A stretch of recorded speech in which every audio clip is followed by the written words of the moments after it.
ยามลูกเขยมันตกยาก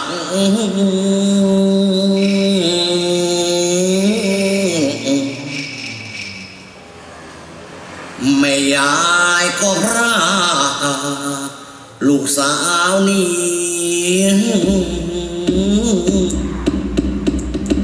โอ้ขโมยสาลี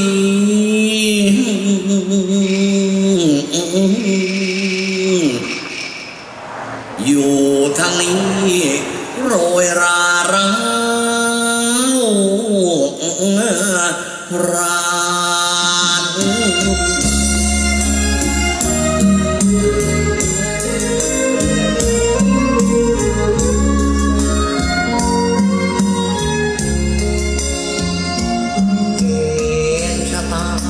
เสียงอีกาบอกข่าว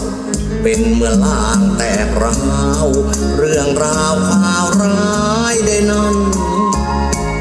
ถึงบันไดเห็นจิ้งจกตกลันลูกแดงร้องลั่นโอ้เมียฉันไปไหน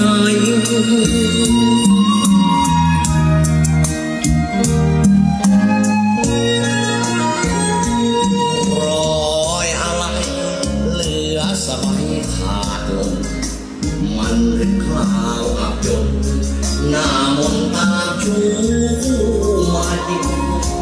ลงลื่นคอนทิ้งลูกอ่อนจากไกลหัวร้อน